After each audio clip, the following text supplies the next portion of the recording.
What initially raised suspicions on the true role of the military on September 11 is the fact that the U.S. air defense, which is arguably the most advanced and sophisticated in the world, was unable to intercept even one of the 4 hijacked airplanes in the course of over 1.5 hours. I remember thinking, where on earth are the interceptors? I'm an old interceptor pilot, and it's absolutely unbelievable that hijacked airliners could fly around for an hour and 40 minutes without being intercepted. As a former Minister of National Defense, why did airplanes fly around for an hour and a half without interceptors being scrambled? Take them with a quick reaction alert. They should have been in the air in 5 minutes or 10 minutes. If not, as a Minister of National Defense, I would want to say, why not? This astonishing failure to respond was remarked by Senator Mark Dayton in the post-9/11 congressional hearings. But what I find much more shocking and alarming were the repeated and catastrophic failures of the leaders in charge and the other people responsible to do their jobs, to follow established procedures, to follow direct orders from civilian and military commanders.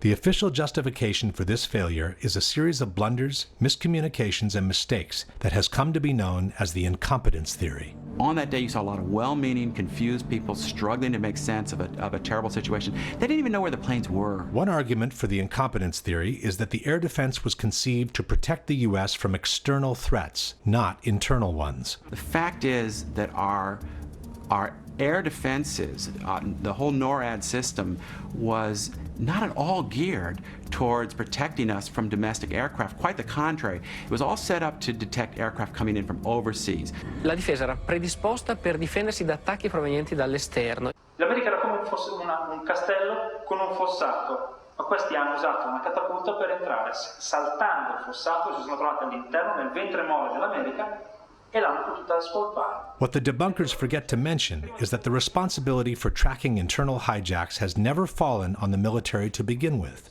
This has always been the duty of the Civil Air Traffic Controllers, the FAA, as explained by the Secretary of Defense himself. So the Department of Defense was oriented externally. Our radars were pointing out, not in, and the FAA was the one that then had the responsibility to say there's a hijack. Only then, explains author and researcher Nafiz Ahmed, is the military requested for assistance in scrambling their jets. Standard operating procedures dictate that as soon as a plane flies off course, the FAA will contact the plane and try to ask them what is going on. If there is a problem or if they cannot establish radio contact, then immediately the FAA will contact the Pentagon, who will, within a matter of minutes, a maximum of 10 minutes normally, will scramble fighter jets to intercept the civilian plane and to analyze the situation and see what is going on. The FAA authority over the national airspace is clearly acknowledged in this exchange between the military from September 11. If you can, hand the fighters over directly to FAA so that they're still under FAA control. We're never going to take them. Just work with them, coordinate with them as best that you can with that. Take them to the area and let them handle that airspace. Another argument for the incompetence theory is that by turning off the transponders, the hijackers had made the airplanes very difficult to be tracked on radar. That can't be overstated. The fact that once the hijackers turned off the transponders, you had air traffic control who were looking at something like 4,500 primary radar blips. They were trying to pick out the plane that they just lost. Non sapevano dove andare perché i terroristi hanno disattivato un dispositivo che si chiama transponder che localizza l'aeroplano. Spento quello, puff, sparisce il puntino. E dov'è? Non si sa dove è finito. This is not true. When the transponder is turned off, the controllers lose the information on the altitude, but they can still track the plane as a primary signal.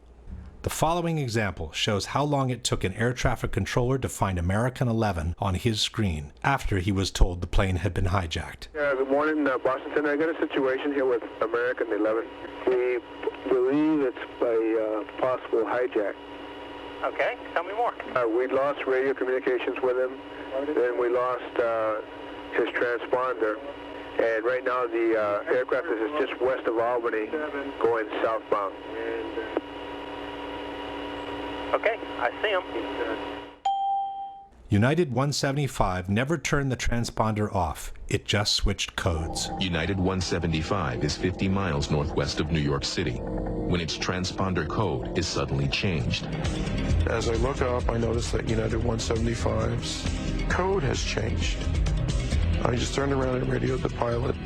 My exact words were, United 175, recycle transponders, squawk.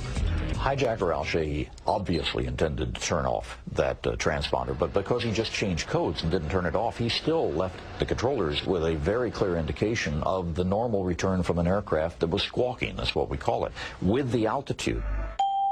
According to the Secret Service, the plane that hit the Pentagon was tracked for at least 30 minutes before it reached Washington. Nelson Garabito was the Secret Service agent in charge of protecting the White House airspace. First thing I did is I picked up the phone to call my contact, the FAA. He said we have 4 planes outstanding. 2 have hit the towers, and 2 are headed to Washington, D.C. One of them approximately 30 minutes out, one of them approximately 45 minutes out. The one 30 minutes out turned out to be the plane that hit the Pentagon. As the one nearest us got closer and closer, 6 minutes out, 5 minutes out, we knew it was sort of over the CIA, and we thought, it's out where it's going, but it kept coming.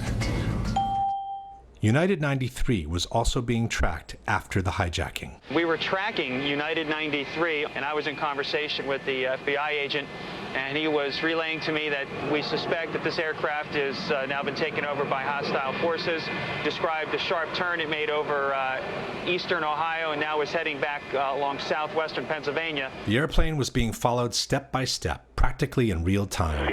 Right now, he is west of Johnstown still, 12 miles. At some point, it even turned the transponder back on, showing not only its position, but also the altitude. It looks like he's still turning. Hey, his transponder just came back on and it was showing 8,000 feet, 200. 8,200 feet? 8,200 feet, and he's on the same code that he was before.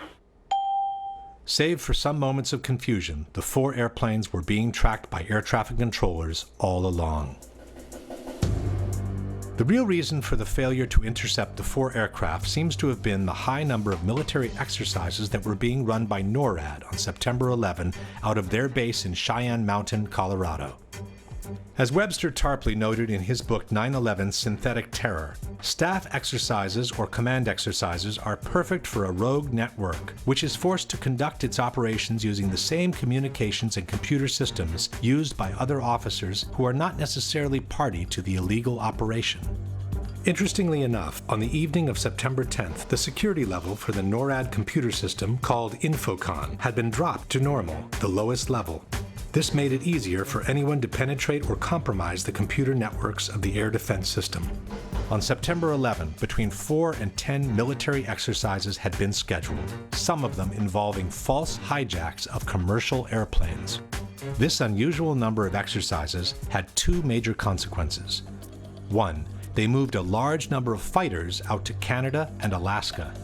2, they created a major confusion in the system as soon as the real hijackings were reported. We have a hijacked aircraft headed towards New York, and we need someone to scramble some F-16s or something up there to help us out.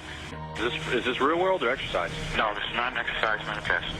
The process of authorization for scrambles was lengthy and complicated. Hey, I just talked to Otis here, and they said they needed a NIADS authorization.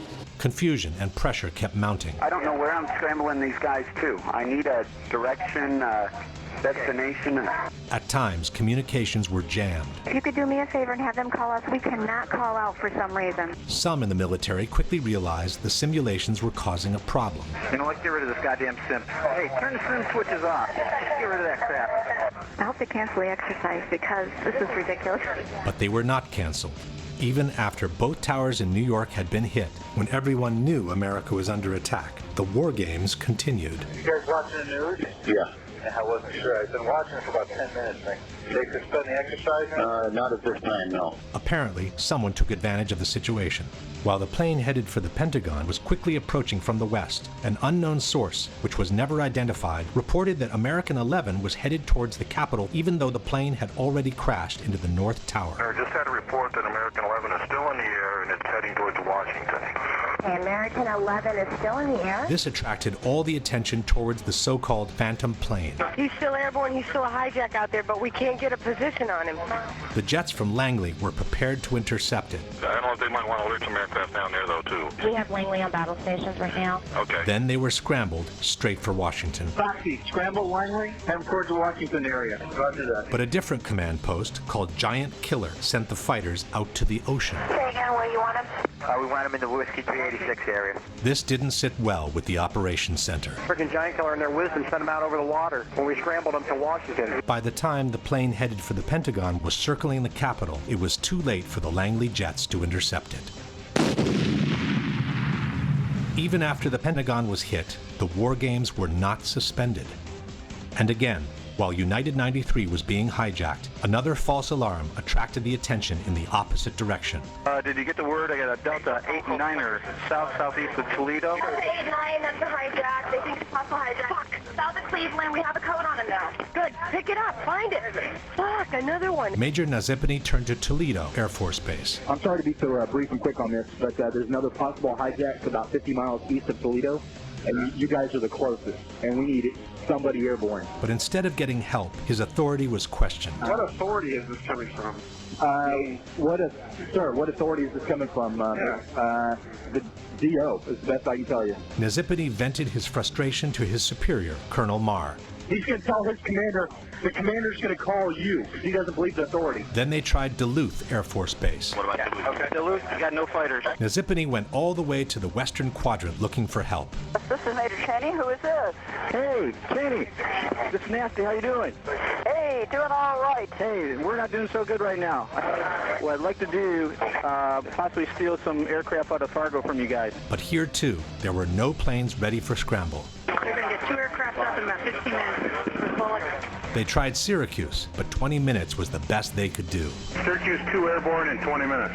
They tried Alpena, but the planes were just returning from their training. The Alpena thing isn't what we thought. There's 4 guys coming home from the range right now. They started looking for planes that were already up in the air for exercises. So, anybody in training, send them home. These moving missions of Falcon, send them home. But those planes were spent at that point. They got no weapons. They just go around and straight around up to the range. They blew all their load. By the time refueled and armed jets were finally scrambled, the Delta flight turned out to be another false alarm. He was a hijacked aircraft. He is not a hijacked aircraft. He's taking precautionary measures and he's landing at Cleveland Center. Only after the Delta flight had landed were the war games finally suspended. So this is Captain Taylor calling from China Mountain Control. Yes. What we need you to do right now is to terminate all exercise inputs coming into Cheyenne Mountain. By then, also the 4th hijacked airplane had been turned into a pile of smoking rubble. Yet General Myers, who was the highest military authority on September 11, has denied that the war games affected the military capacity of response. And the question was whether or not the activities of the 4 war games going on September 11th actually impaired our ability to respond to the attacks.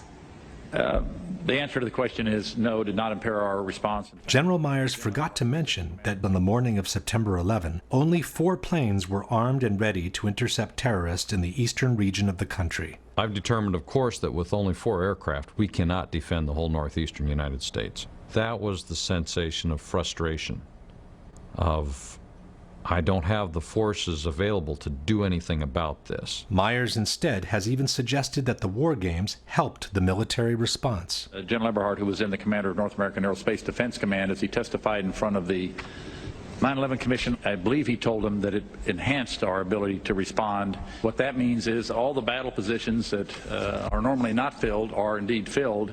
So it was an easy transition from an exercise into a real-world situation.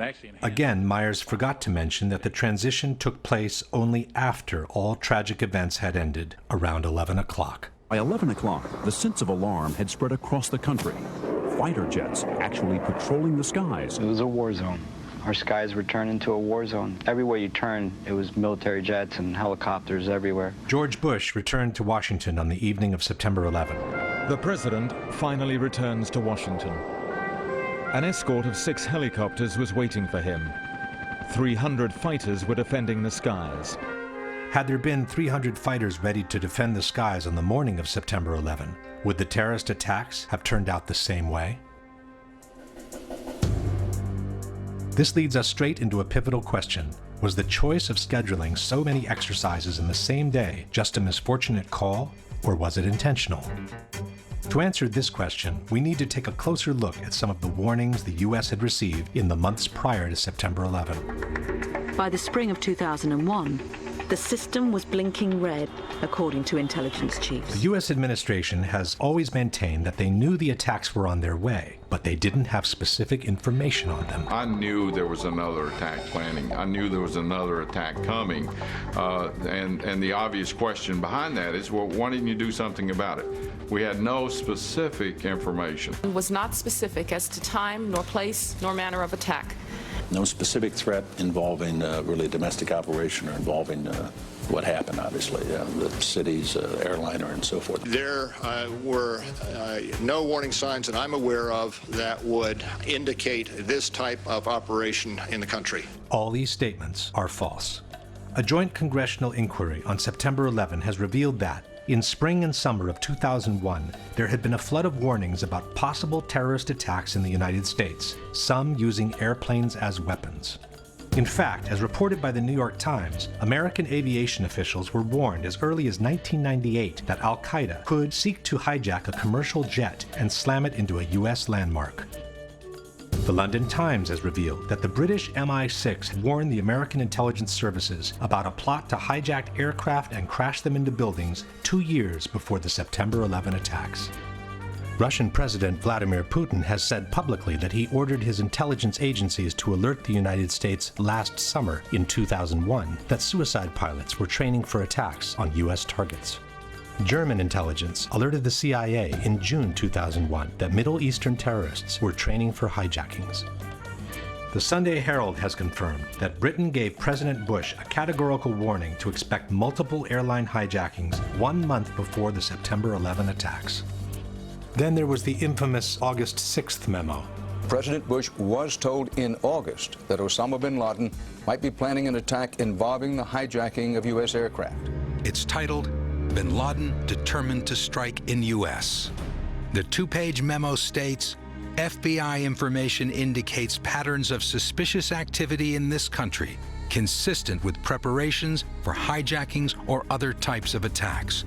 Maybe it's no coincidence that the FBI advised their own boss to stop flying commercial airliners as early as 6 weeks before 9/11. Why is the Attorney General of the United States doing all his air travel by specially chartered jet? The Justice Department cited what it called a threat assessment by the FBI and said Ashcroft has been advised to travel only by private jet for the remainder of his term. At this point, we can pose the following question. Knowing that the attacks were imminent, knowing that they might involve hijacked airliners, but not knowing where and when they could happen, would have been a good reason to beef up the defense and keep even more jets than usual on alert all across the country. Why instead schedule so many exercises in one day while leaving only 4 jets on alert to defend the very sector of the country that was most likely to be attacked? To bring even more confusion into the situation was a series of last-minute replacements and unexplained absences within the chain of command. The chairman of the Joint Chiefs of Staff was General Henry Shelton, but on September 11 he was absent, and his post was taken by his deputy, General Richard B. Myers. The FAA's National Operations Manager was Ben Sliney. On the morning of September 11, Sliney had been on that job for less than 1 day. The protocols required for Mr. Sliney to speak directly with the hijack coordinator, Lieutenant General Mike Canavan. But Canavan on that day was in Puerto Rico, and apparently he had forgotten to designate a replacement. In regards to the ensuing confusion, Mr. Sliney has stated, "That's incredible. There is only one person. There must be someone designated or someone who will assume the responsibility of issuing an order." At the head of the National Command Center was General Montague Winfield. But on the evening of September 10th, Winfield instructed Captain Charles Leidig to take his place on the following morning. Leidig had been just recently certified for that post and was also on his first day on the job. At the operation command of NEADS was Colonel Marr. When Marr called his superior, General Arnold, to get authorization to scramble the jets from Otis, he was told that Arnold was in a meeting where he could not be reached by telephone. Marr had to physically send a messenger looking for him. Precious minutes were lost as Marr waited for Arnold to return his call, and when the fighters were finally scrambled, it was too late for them to intercept American 11. The top commander in charge of NORAD was General Ralph Eberhard, who was stationed at Peterson Air Force Base in Colorado. Eberhard told the 9/11 Commission that he was made aware of the first hijacking practically at the same time American 11 slammed into the North Tower. He then went to his office and saw the CNN broadcast of the World Trade Center explosion. After the second impact, writes the Commission, it was obvious to Eberhard that there was an ongoing and coordinated terrorist attack.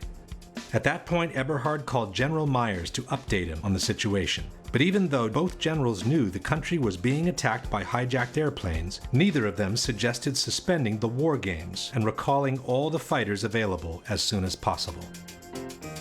Furthermore, instead of getting on the phone and taking control of the situation in the most crucial moment of the day, General Eberhard chose to get in his car and drive from the Peterson base to Cheyenne Mountain.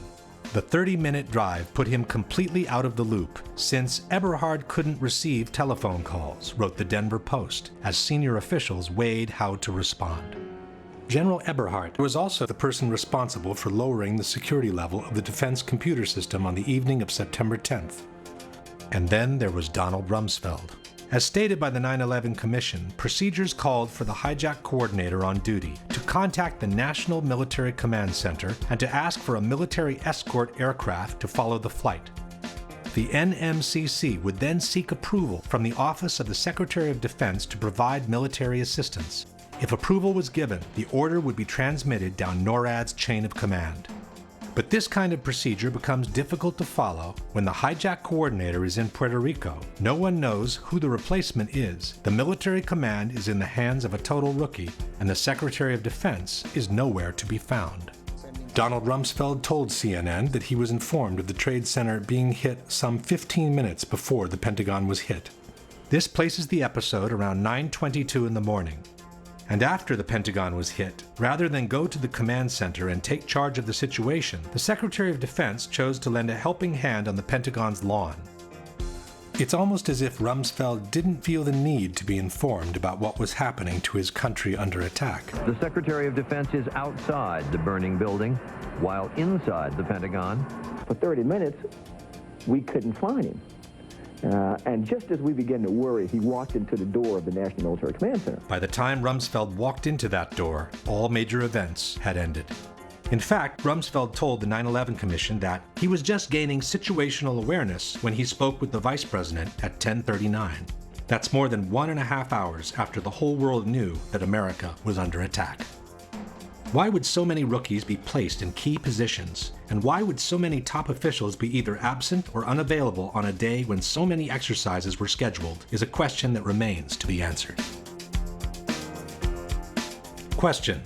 After having realized that the country was being attacked by hijacked airplanes at 9:03, why didn't Eberhard immediately suspend all the war games and recall all the available jets to their bases?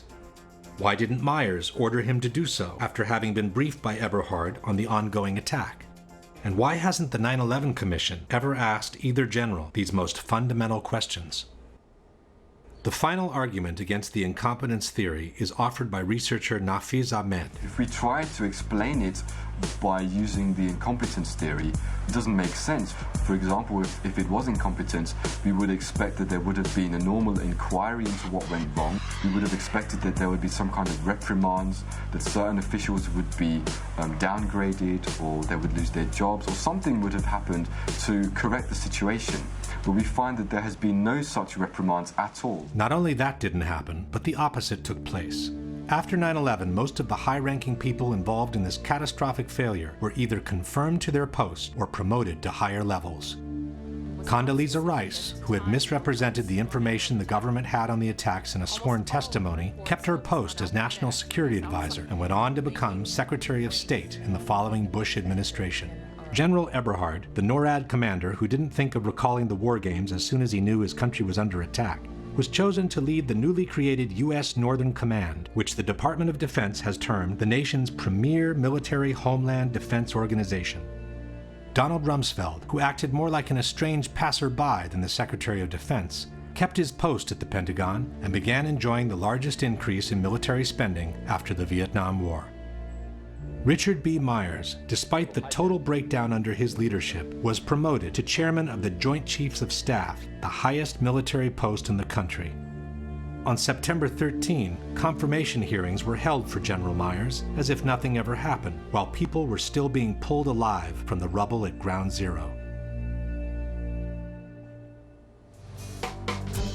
While at the Pentagon, the military appeared completely aloof from the events unfolding. At the White House, the coordination activities seemed to be concentrating under the firm authority of Vice President Cheney. In fact, the so-called NORAD tapes have revealed that the White House had ground-to-air missiles of their own. Hello there, Washington approach. Make sure that the center does not have anything above our airspace also. The Secret Service is going to start shooting at anything in the air. I just got a call from Washington. They said that if there's anything above their airspace, the Secret Service is going to free fire. This exchange, which took place around 10 a.m., sheds a whole new light on one of the most controversial issues of 9/11. The sworn testimony by Secretary of Transportation Norman Mineta to the 9/11 Commission on May 2003. Mineta was being questioned about the events that took place in the PIOC, the underground bunker in the White House, from where Dick Cheney took charge of the situation after convincing President Bush to stay away from Washington for safety reasons. To fully understand the implications of this case, two things must be kept in mind.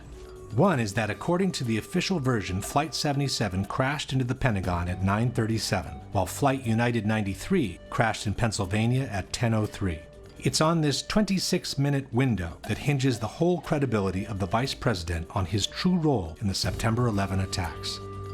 The second thing to keep in mind is that the order to shoot down civilian airliners came from the President through the Vice President only after the Pentagon had been hit. When the third plane hit the Pentagon, the magnitude of the attacks grew dramatically. We didn't know if there were other planes that had been hijacked. So the first decision I made on Air Force One was to give our Air Force orders to shoot down commercial aircraft that did not respond. This means that any order given before the Pentagon was hit could not have been a shoot-down order. However, as Chairman Hamilton was inquiring about the shoot-down order, something unexpected emerged from Mineta on the plane that hit the Pentagon. And we had that order given, I think it was by the President, that authorized the shooting down of commercial aircraft that were suspected to be controlled by terrorists. Were you there when that order was given? No, I was not. I was made aware of it during the time that the airplane coming in to the Pentagon, there was a young man who would come in and say to the Vice President, the plane is 50 miles out, the plane is 30 miles out. And when it got down to the plane is 10 miles out, the young man also said to the Vice President, do the orders still stand?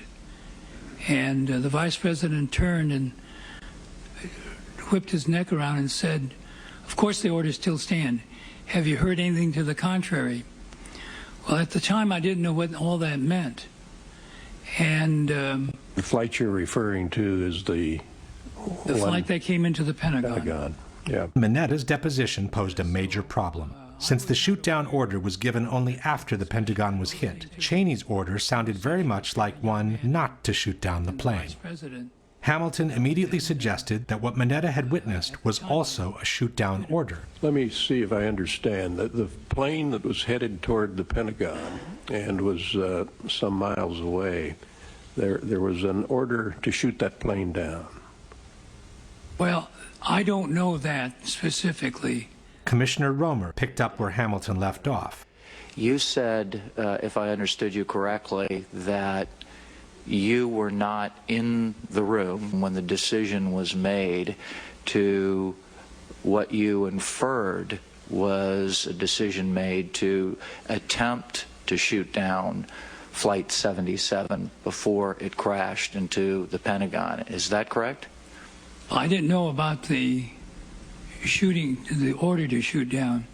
Commissioner Romer then tried to suggest a different solution. Was there another line of communication between the Vice President and you said you saw Mr. Richard Clark on your way in? Was Clark running an operations center as well on that day?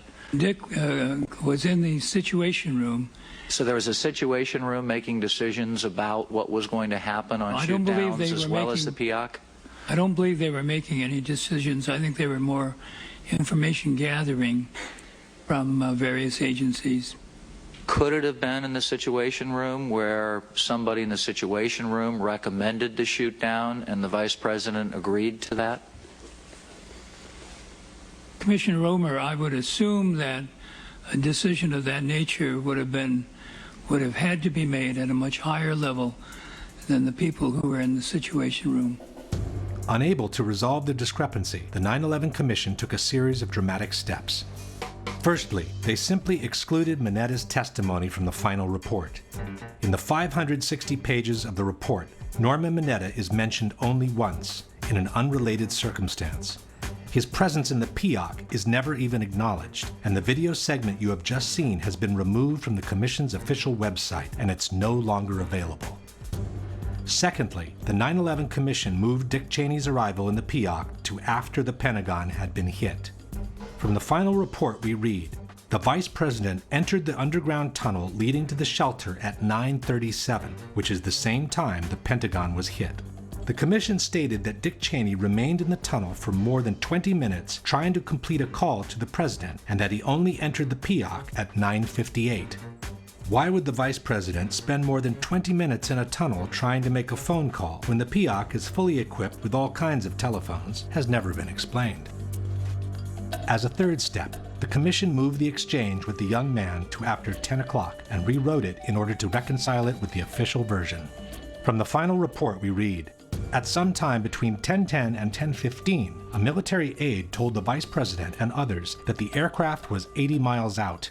Vice President Cheney was asked for authority to engage the aircraft. The military aide returned a few minutes later and said the aircraft was 60 miles out. He again asked for authorization to engage. The Vice President again said yes. In summary, the window of time Mineta described as during the time of the plane coming into the Pentagon had become 10:10 to 10:15 in the Commission report. The 50 miles out reference by Mineta had become 80 and 60 miles out in the report. The 30 miles out and 10 miles out mentions by Mineta were removed, and the unspecified order by Dick Cheney to the young man had become a straightforward shoot-down order. And now that the episode had been moved to after 10 o'clock, the Commission could maintain that the exchange Mineta had witnessed was referring to Flight 93 when the shoot-down order was already in place, and not to the flight that hit the Pentagon. There was only one problem with this version of the events. Norman Mineta had to be terribly confused in his recollections, as he could not have been with the Vice President in the PIOC at the time the Pentagon was hit. To support this theory, the debunkers point at a statement by Mineta, who said he arrived at the White House while it was being evacuated. Since the official order of the evacuation came at 9:45, contend the debunkers, Mineta could not have been with the Vice President in the PIOC at the time the Pentagon was hit. Stanno evacuando la Casa Bianca quando ci sono arrivato. Quindi questa informazione ci permette di localizzare cronologicamente il momento in cui Mineta è entrato alla Casa Bianca. But in the same deposition, Mineta also stated that he arrived at the PIOC at about 9:20 a.m. So it's presumable that he was referring to the people that had already started leaving the White House before the official order of evacuation was given. In fact, at 9:52, CNN reported that a slow evacuation of the White House had started some 30 minutes earlier, much before the official order was given. But the main problem with placing Cheney's removal from his office at 9:37 is Dick Cheney himself. On September 16, 5 days after the events, Cheney stated on Meet the Press that he was taken into the bunker shortly after the second tower was hit, which happened at 9:03. So we turned on the television and watched for a few minutes and then actually saw the second plane hit the World Trade Center. I talked to the president while I was there over the next several minutes watching developments on television, and as we started to get organized to figure out what to do, my Secret Service agents came in, and they hoisted me up and moved me very rapidly down the hallway. down some stairs, through some doors, and down some more stairs into an underground facility. And they did that because they'd received a report that an airplane was headed for the White House. There are also several highly credible testimonies that place Dick Cheney's removal from his office shortly after 9/03. ABC News quoted White House photographer David Borer saying that just after 9 a.m., Vice President Dick Cheney was in his West Wing office when 2 or 3 agents came in and told him, "Sir, you have to come with us." Agents came inside the office and said, "Sir, you have to come with us." The New York Times reported the same story. At 9:03 a.m., as Vice President Cheney was staring at the TV screen, the second hijacked airliner exploded against the Twin Towers. At that moment, the Secret Service grabbed him and hurried him down to Peoc. Richard Clarke, in his book Against All Enemies, wrote that soon after the second tower was hit, Cheney began to gather up his papers. As I left, I counted 8 Secret Service agents ready to move to the Peoc. President Bush's secretary, Ashley Estes, stated, "As the second plane hit, it didn't really click exactly what happened. Then I heard a noise, like a body bumping a door. I looked out into a hallway and saw the vice president with the Secret Service. They had kind of lifted him up and were running with him. At that point, it definitely registered what it was." Former Undersecretary of Defense Eric Edelman testified, "I was already down in the Peoc with the vice president when we got word there had been an explosion at the Pentagon." And even after 10 years, Dick Cheney has not changed his story one bit. As we watched, we saw the second plane strike, and then we knew it was a terrorist attack. Then my Secret Service agent, lead agent, came bursting through the door of my office and said, "Sir, we have to leave now." While all these testimonies clearly placed Dick Cheney in the Peoc by the time the Pentagon was hit, the 9/11 Commission has admitted that the 9:37 entry time by Dick Cheney in the tunnel was based on alarm data which is no longer retrievable. And, most important of all, Mineta himself recalls being with the vice president by the time the Pentagon was hit. So then someone came in and said, Mr. Vice President, there's been an explosion at the Pentagon. In the course of time, Secretary Mineta has never changed his story, repeatedly confirming both the location and the timing of the event. And then all of a sudden, as I was talking to him, he said, I lost the bogey, lost the target. I said, well, where is it? He said, well, somewhere between Roslyn and National Airport. And about that time, someone broke into the conversation. Said, Mr. Secretary, we just had a confirmation from a Arlington County police officer saying that he saw an American Airlines plane go into the Pentagon. That the exchange Mineta witnessed was referring to the plane that hit the Pentagon should be beyond doubt at this point. But we still don't know what was the order given by Dick Cheney to the young military, whose name turned out to be Douglas Cochran. In 2010, some researchers tracked down Mr. Cochran and asked him to clarify what the orders by Dick Cheney were. Mr. Cochran confirmed being the person involved in the exchange, but declined to elaborate. He simply stated that everything that happened on that day has been well documented. The 9/11 Commission report is the authoritative narrative on the events of 9/11. I have nothing to add. In fact, it turns out that in 2004, the 9/11 Commission did interview Douglas Cochran, military aide to the Vice President, on the inbound aircraft and on the shoot-down language used. But his interview has been withdrawn from public access, and to this day, it remains classified. While we wait for that document to be declassified, we can piece together the information we already have. 1. The sky over Washington is Class Bravo, restricted airspace. It's called Prohibited Area 56. In order to enter it, an airplane must have clearance from air traffic controllers, active two-way radio communications, and its transponder must be on. Otherwise, it's to be considered hostile and it could be shot down. 2. As explained by former Secretary of Defense Caspar Weinberger, in a time of crisis, the Washington airspace goes into an actual lockdown. You would do what is being done, and that is closing off the entire airspace so that you, in effect, the whole Washington area is a no-fly zone, so that any planes that can't identify themselves that get into that are to be shot down. 3. The White House had ground-to-air missiles of their own. Hello there, Washington approach. Make sure that the center does not have anything above our airspace also. The Secret Service is going to start shooting at anything in the air. 4. As the unknown airplane was approaching the protected airspace, it had no clearance from air traffic controllers, no radio communications active, and the transponder was off. He said, we're tracking an airplane coming in, but the transponder has been turned off. So we don't have any identification on the airplane. We know it's coming in fast. A representation of the FAA radar scope based on information obtained by 2020 shows the plane headed straight for what is known as P-56, Prohibited Airspace 56, which covers the White House and the Capitol, at a speed of about 500 miles an hour, with no radio contact whatsoever. This made it a perfect candidate for a shoot-down, especially after 2 towers in New York had already been hit by an airplane. 5. The Secret Service had known about the incoming airplane for the last 30 minutes, so it's presumable they would have been ready to shoot it down if it became necessary. One of them approximately 30 minutes out, one of them approximately 45 minutes out. So we knew we had some time, but little time. Despite all this, no one moved a finger as the unknown threat kept rushing towards the Capitol. Someone came in and said to the Vice President, there's a plane out about 50 miles out. As the one nearest us got closer and closer, 6 minutes out, 5 minutes out. The same person said to the Vice President, Mr. Vice President, there's a plane 30 miles out. And then at one point, we got under a minute, and I said it's about 30 seconds out. The Washington controllers came up on the speakerphone. They started counting down 10 miles to the White House. The young man said, Mr. Vice President, the plane's 10 miles out. Do the orders still stand?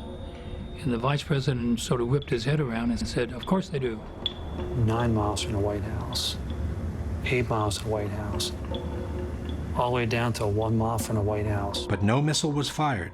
Undisturbed, the plane circled the White House and went on to strike the Pentagon, causing the death of at least 125 people between military and civilians on the ground. Question. The Secret Service knew about the incoming plane for the last 30 minutes, was following it on radar, had the means to shoot it down, and should have done so in order to protect the Capitol, but they didn't. Why? In regards to the exchange between Cheney and the young man, can you suggest anything different from an order not to shoot down the plane as it was approaching Washington's protected airspace?